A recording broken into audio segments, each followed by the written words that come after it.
Hello guys and welcome back to best കാപ്പിക്സ്. നമുക്കറിയാം Indian മാർക്കറ്റിൽ ഒരുപാട് കമ്പനികൾ ഇപ്പോൾ ഇലക്ട്രിക് വണ്ടികളിലേക്ക് പതുക്കെ ഷിഫ്റ്റ് ചെയ്തുകൊണ്ടിരിക്കുകയാണ്. ഒന്നെങ്കിൽ ചില കമ്പനികൾ ഇലക്ട്രിക് വണ്ടികൾ ഇറക്കി ഇവിടെ മാർക്കറ്റ് ലീഡ് ചെയ്തുകൊണ്ടിരിക്കുകയായിരിക്കും, നമ്മുടെ ടാറ്റ മോട്ടോഴ്സിനെ പോലെ.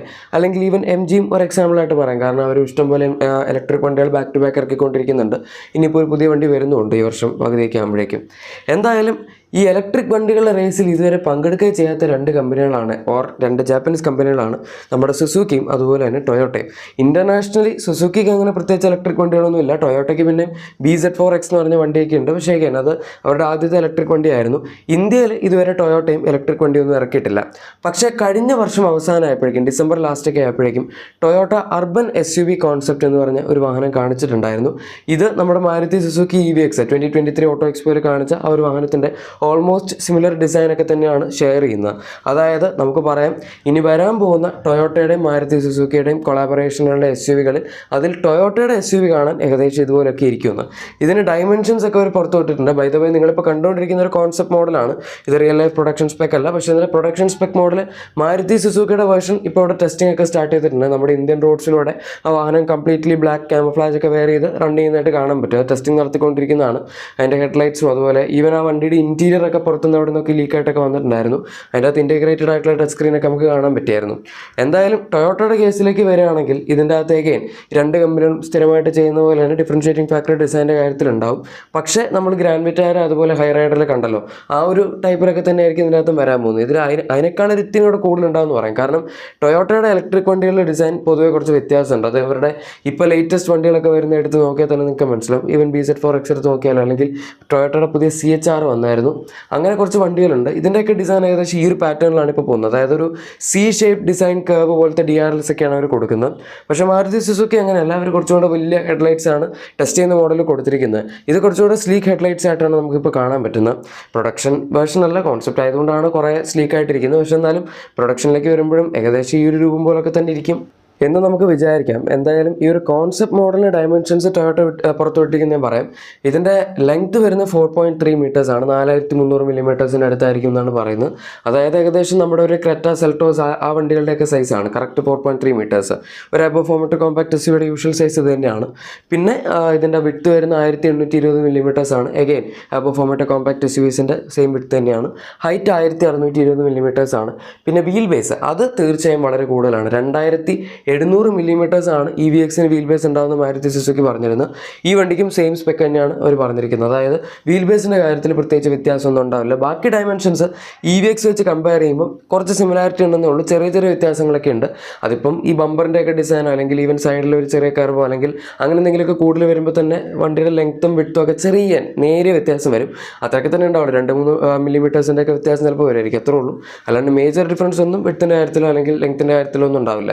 ഇനി ഒരുപക്ഷെ നിങ്ങൾ EVXൻ്റെ വീഡിയോസ് കണ്ടിട്ടുണ്ടെങ്കിൽ നിങ്ങൾക്ക് അറിയായിരിക്കും. ഇൻ കേസ് നിങ്ങൾ കണ്ടിട്ടില്ല എങ്കിൽ ഞാൻ ഈ വണ്ടിയുടെ ബാക്കി ഡീറ്റെയിൽസോട് പറഞ്ഞുതരാം. ഇത് ഇവരുടെ ആദ്യത്തെ ഇലക്ട്രിക് വണ്ടി ആണെങ്കിലും ഇതൊരു തട്ടിക്കൂട്ട് ഇലക്ട്രിക് വണ്ടി അല്ല. അതായത് ഒരു പെട്രോൾ അല്ലെങ്കിൽ ഡീസൽ വാഹനത്തിൻ്റെ ഇന്റേണൽ കമ്പഷൻ എഞ്ചിൻ വരുന്ന വാഹനത്തിൻ്റെ പ്ലാറ്റ്ഫോം എടുത്തിട്ട് അത് ഇലക്ട്രിക്കിലേക്ക് കൺവേർട്ട് ചെയ്ത് ഇവിടെ ഇറക്കുന്ന ഒരു പരിപാടിയല്ല അവർ ചെയ്യുന്നത്. നമ്മുടെ ടാറ്റയൊക്കെ ഇപ്പം ആ ഒരു പരിപാടിയാണ് ചെയ്യുന്നത്. 5-ലാണ് അവർ പിന്നെയും സ്കേറ്റ് ബോർഡ് EV ആർക്കിടെക്ചർ ആക്കാൻ നോക്കിയിരിക്കുന്നത്. അതും പ്യുവർ സ്കേറ്റ് ബോർഡ് EV എന്ന് പറയാൻ പറ്റില്ല. ഒരു പരിധി വരെ അവർ എത്തിയിട്ടുണ്ട്. ഇനിയും പക്ഷേ കുറച്ചുകൂടി മുമ്പോട്ട് പോകാനുണ്ട്. ഈ വണ്ടിയുടെ കേസ് എടുക്കുകയാണെങ്കിൽ ഇത് പ്യുവർലി ഇലക്ട്രിക് വണ്ടികൾ മാത്രം ഉണ്ടാക്കാൻ പറ്റുന്ന പ്ലാറ്റ്ഫോമാണ്. ആൻഡ് ഇത് ടൊയോട്ടയുടെ പ്ലാറ്റ്ഫോമാണ്. 27PL എന്നാണ് ഈ പ്ലാറ്റ്ഫോമിൻ്റെ പേര്. ഓക്കെ, പക്ഷേ വേറൊരു ട്വിസ്റ്റ് ഉണ്ട്. ഈ വണ്ടി ഉണ്ടാക്കാൻ പോകുന്ന മാരുതി സുസുക്കി ആയിരിക്കും. അവരുടെ ഗുജറാത്തിലുള്ള പ്ലാന്റിലാണ് ഈ രണ്ട് വണ്ടികളുടെയും പ്രൊഡക്ഷൻ നടക്കാൻ പോകുന്നത്.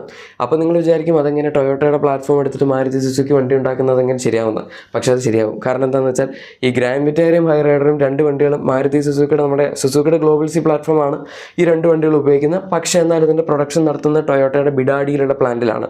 അപ്പോൾ പിന്നെ സ്വാഭാവികമായും സുസുക്കിക്ക് വേണമെങ്കിൽ ടൊയോട്ടയുടെ പ്ലാറ്റ്ഫോം എടുത്തിട്ടുള്ള പ്രൊഡക്ഷൻ നടത്താമല്ലോ. മാത്രമല്ല മാസ് പ്രൊഡക്ഷൻ ചെയ്യാനാണെങ്കിലും സുസുക്കിക്ക് വലിയ കുഴപ്പമൊന്നുമില്ല. അവർ കുറേ കാലമായിട്ട് ചെയ്തു വരുന്നൊരു സംഭവമാണ്. അപ്പോൾ പ്ലാറ്റ്ഫോമിൻ്റെ കാര്യം സോർട്ട് ഔട്ടായി. 27PL എന്ന് പറഞ്ഞാൽ അത്യാവശ്യം നല്ലൊരു സ്കേറ്റ് ബോർഡ് EV ആർക്കിടെക്ചറാണ്. അതിൻ്റെ അകത്ത് ബാറ്ററി പാക്കൊക്കെ ആണെങ്കിൽ നമുക്ക് അത്യാവശ്യം വെക്കാൻ പറ്റും. മാത്രമല്ല ഈ platform all wheel drive support ചെയ്യും. അത് ടൊയോട്ടയും പറഞ്ഞിട്ടുണ്ട്. 2 വീൽ ഡ്രൈവും 4 വീൽ ഡ്രൈവും രണ്ട് ഓപ്ഷൻസിലും അവർ ഈ വാഹനം ഇറക്കും എന്നാണ് പറയുന്നത്. അതായത് ഈ ഒരു പ്രൈസ് പോയിന്റിൽ നമുക്ക് 4 വീൽ ഡ്രൈവ് ഓപ്ഷൻസ് കിട്ടുന്നത് ഇല്ല എന്ന് തന്നെ പറയാം. ഓൾ വീൽ ഡ്രൈവ് വേണമെങ്കിൽ നമ്മുടെ വോൾവോ XC40 അല്ലെങ്കിൽ EV6ൻ്റെ all wheel drive GT versions, പിന്നെ ഈ അടുത്ത് BYD സീൽ ഇറങ്ങി, അതിന് ഓൾ വീൽ ഡ്രൈവ് ഉണ്ട്. പക്ഷേ അതൊക്കെ 50 lakhs മുകളിൽ പോകുന്ന വാഹനങ്ങളാണ്, അതിന് മാത്രമേ ഉള്ളൂ. ഈ ഒരു പ്രൈസ് പോയിന്റ് വരുന്ന ഇലക്ട്രിക് വണ്ടികൾക്ക് ഓൾ വീൽ ഡ്രൈവ് വളരെ റെയർ ആണ്.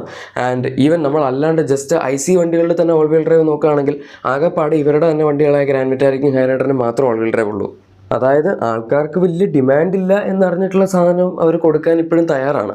ഇപ്പോൾ അത് ഗ്രാൻഡ് വിറ്റാര, ഹൈറൈഡറിൻ്റെ ഒക്കെ സെയിൽസ് നോക്കുകയാണെങ്കിൽ ഓൾ വീൽ ഡ്രൈവിന് വലിയ സെയിൽസ് ഒന്നും ഇല്ല, വളരെ റെയറായിട്ട് ആൾക്കാർ ഇത് വാങ്ങുള്ളൂ. ബട്ട് സ്റ്റിൽ അവരത് ഇലക്ട്രിക് വണ്ടി ഇറക്കുമ്പോഴും മറക്കാതെ തന്നെ കൊടുക്കുന്നുണ്ട്. അതാണ് കമ്മിറ്റ്മെൻറ്റ്.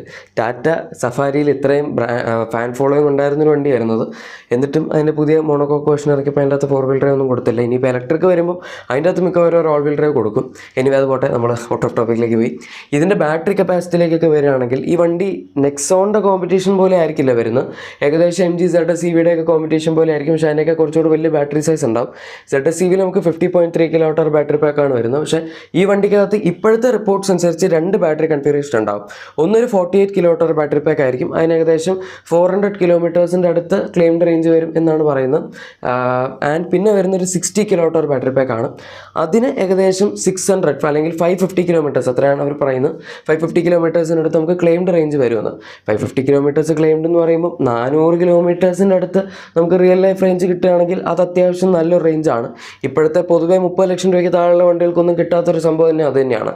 പക്ഷെ അത് കിട്ടുന്നൊരു വണ്ടിയുണ്ട്, ചിലപ്പോൾ ആരും കേട്ടിട്ടുണ്ടാവില്ല. BYDക്ക് E6 എന്ന് പറയുന്നൊരു ഇലക്ട്രിക് MPV കൂടിയുണ്ട്. സംഭവം 5 സീറ്റർ ഒരു വാനാണത്, വാൻ മീൻസ് MPV പോലത്തെ ഒരു വണ്ടി. പക്ഷേ അതിന് ഏകദേശം 500 കിലോമീറ്റേഴ്സിനടുത്തൊക്കെ റിയൽ ലൈഫ് റേഞ്ച് കിട്ടും, 450 to 500 ഒക്കെ. പക്ഷെ അത് നമുക്ക് നോർമൽ യൂസിന് ഉപയോഗിക്കാൻ പറ്റിയ വണ്ടിയല്ല. ഉപയോഗിക്കാനൊക്കെ പറ്റും, പക്ഷേ ഭയങ്കര ബേസിക് ആണ്, അതിൻ്റെ അകത്ത് ഒരുപാട് ഫീച്ചേഴ്സൊന്നുമില്ല. ഒരു മാസ് മാർക്കറ്റ് വണ്ടി എന്ന രീതിയിൽ നോക്കുകയാണെങ്കിൽ തീർച്ചയായും 500 കിലോമീറ്റേഴ്സൊക്കെ നമുക്ക് ഏകദേശം റാഷണലൈസ് ചെയ്ത് പറയാൻ പറ്റുന്ന ഒരു മോഡൽ ഇതായിരിക്കട്ടെ എന്ന് നമുക്ക് പ്രതീക്ഷിക്കാം. 500 കിട്ടിയില്ലെങ്കിൽ 400 കിട്ടിയാൽ മതി. ഒറ്റയടിക്ക് ഒറ്റ സ്ട്രെച്ചിൽ ആരും 300 കിലോമീറ്റേഴ്സിൽ കൂടുതലൊന്നും അങ്ങനെ ഓടിക്കാറില്ല. ഈവൻ നെക്സോൺ EVക്ക് ആണെങ്കിലും നമ്മൾ 300 കിലോമീറ്റേഴ്സ് എക്സ്പെക്ട് ചെയ്ത് പോയാൽ അതിന് തൊട്ട് മുമ്പ് കൊണ്ട് കുത്തിയിടും. കാരണം ആരും അങ്ങനെ ഇപ്പോൾ 10% അല്ലെങ്കിൽ 5% ഒക്കെ ബാറ്ററിയുടെ മൂർധന്യത്തിലെത്തിക്കൊണ്ട് കുത്തിയിടുന്ന അവസ്ഥയൊന്നും ഉണ്ടാവില്ലല്ലോ. കുറച്ചൊക്കെ നമ്മൾ പെർസെൻറ്റേജ് സേഫ്റ്റിക്ക് വേണ്ടി വെക്കുമല്ലോ, ഇൻ കേസ് ആ ചാർജിങ് സ്റ്റേഷൻ തുറന്നിട്ടില്ലെങ്കിലോ എന്നൊക്കെ വിചാരിച്ചു, അല്ലെങ്കിൽ അവിടെ ചാർജ് ചെയ്യാൻ വേറെ ഇഷ്ടംപോലെ ആൾക്കാരുണ്ടെങ്കിലോ, അല്ലെങ്കിൽ ആ ചാർജിങ് സ്റ്റേഷൻ വർക്ക് ചെയ്തില്ലെങ്കിലോ, ചാർജർ വർക്ക് ചെയ്തില്ലെങ്കിലോ ഒക്കെ വിചാരിച്ച് നമ്മൾ ചിലപ്പം ഇത്തിരി റേഞ്ച് ബാക്കി വെക്കും. അപ്പോൾ പൊതുവേ ഞാൻ കണ്ടിട്ടുള്ള 30% അടുത്തൊക്കെ എത്തുമ്പോഴേക്കും തന്നെ ആൾക്കാർ ചാർജ് ചെയ്യാറുണ്ട്. കാരണം ടാറ്റയുടെ വണ്ടികളാണെങ്കിലും 20% താഴെ പോയി കഴിഞ്ഞാൽ ഒരുപാട് സാധനങ്ങൾ വരും. ഒരുപാട് താഴെ പോയി കഴിഞ്ഞാൽ AC വർക്ക് ചെയ്യില്ല, ഈക്കോ മോഡിൽ മാത്രമേ വണ്ടി ഓടുള്ളൂ, അങ്ങനെ കുറേ പ്രശ്നങ്ങളൊക്കെ ഉണ്ട്. എനിവേ, ഇതാണ് നമ്മുടെ ടൊയോട്ടയുടെ പുതിയ ഇലക്ട്രിക് വാഹനം. ഇത് അടുത്ത വർഷം സ്റ്റാർട്ടിങ്ങിൽ അല്ലെങ്കിൽ 2024 അവസാനമൊക്കെ ആകുമ്പോഴേക്കും വരും എന്നാണ് പറയുന്നത്. കറക്റ്റ് എപ്പോഴാണ് ലോഞ്ച് എന്നുള്ളത് നമുക്കറിയില്ല. ആദ്യം മാരുതി സുസുക്കിയുടെ വാഹനമായിരിക്കും വരുന്നത്, അത് കഴിഞ്ഞിട്ടായിരിക്കും ടൊയോട്ടയുടെ വേർഷൻ വരുന്നത്. അതുകൊണ്ട് ടൊയോട്ടയുടെ വേർഷൻ വരാൻ തീർച്ചയായും 2025 ആവാൻ തന്നെയാണ് കൂടുതൽ പോസിബിലിറ്റി ഉള്ളത്. എനിവേ ഗൈസ്, വീഡിയോ ഇഷ്ടപ്പെട്ടെങ്കിൽ ലൈക്കും സബ്സ്ക്രൈബും ഷെയറും ഒക്കെ ചെയ്തേക്കാം. നമുക്ക് മറ്റൊരു വീഡിയോയിൽ കാണാം. Thank you for watching my video and good bye.